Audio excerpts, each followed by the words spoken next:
fact, shook his hand. France's terrible week may now be at an end. It has shaken the nation to the core and leaves many questions in its wake. Paul Adams, BBC News.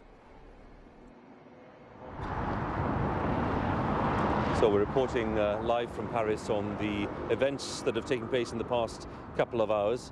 The two hostage crises have been resolved in rather violent circumstances, certainly in the east of Paris.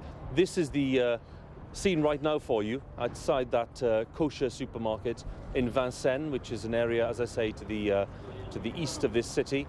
And that's been really the focus of very sharp attention since lunchtime today. It was about 1 o'clock local time when we got the first reports that there was a second hostage crisis taking place. A gunman who found his way into the supermarket there and held several people hostage. But in the operation which took place within the past hour and a half, a very big operation, stun grenades and bullets and loud explosions heard, the hostage taker killed, and sadly 4 hostages also lost their lives. The other hostages, some of them injured, were freed. So that's the latest for you from Vincennes. With me here in the heart of Paris at the Arc de Triomphe is Karim Amelal, who's an author and an academic. And it's good to have you with us, Karim, and very Thank you. Sad circumstances today. Very sad indeed. Your thoughts on, first of all, today's resolution, if I can put it like that, at least in the north of Paris, that the hostage was freed. Sadly, not the case for 4 people in Vincennes. The circumstances are terrible and awful, and since Wednesday, we live as French, as citizens, as Muslims too, a very, very sad shock and days, and it's like our 9/11, you know, in France. And the last terrorist attack was in 1995 in UK. Unfortunately, you had that in 2005.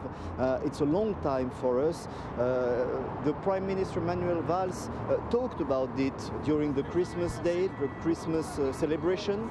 So we knew that it could happen. It has happened, and it's very sad and shocking. Lots has been said already about the impact on the Muslim community in France. At least 5 million strong. It's a very big community. Muslim leaders have said very strong things in condemning what happened on Wednesday. What are your fears? Do you fear that there could be a backlash of some kind? Of course, it's obvious. The Muslim community fear a surge of Islamophobia, as it was after 9/11 in the US and in the Western world. And of course, after this awful terrorist attack, Islamophobia and the anti-Muslim feeling, which is already strong in the French society, in all strata of the French society, will growing and will become worse and worse. So I'm afraid of that. And I have to say that this crime is not only a crime against Republic, against the freedom of speech, or freedom of the press, of course it is, but it's also a crime against Islam and Muslim, because it has nothing to do, of course, with Islam. As you probably know, in the Quran it is said that the one who kills a man kills the whole humanity. I mean, the old Muslims condemn that, and the Muslim community now is divided into 2 parts: those who need and who want to apologize and to condemn this attack, this terrorist attack, and those who think, and I am like that, I think it's correct, those who think that they don't have to condemn and to justify and to apologize, because we are part of the nation, we are part of the French nation, of the Republic. We are citizens, and we want to be treated as citizens, not as separate citizens, as separate people. So of course we are shocking, but we are shocked, but we are shocked like everybody in France, I think in the world too. When the President speaks in a short while, what is the message you'd like him to deliver? Of course, it was a call for national unity, and I think this is the message we have to deliver. I think we have to stay united, not as Muslims or Jewish or Catholic or whatever you want. We have to stay united as French citizens, and attached or linked with a lot of, with a series of values, of course, like freedom. We have to stay united behind the French president, behind the politicians, and together we have to move forward, but we have to stay together, not divided, because this is the trap of the terrorists, and we don't have to fall into that trap. Karim, it's good to talk to you, and thank you for joining us. Thank you very much.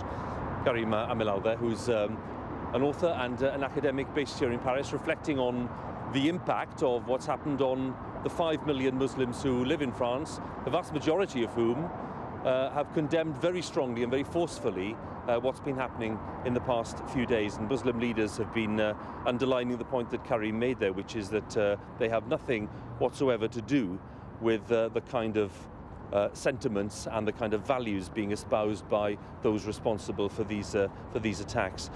So what happened today in terms of, if you like, the logistics, the police logistics, those who were preparing to negotiate with the hostages? We have Dr. James Alvarez at Westminster for us, who is an expert on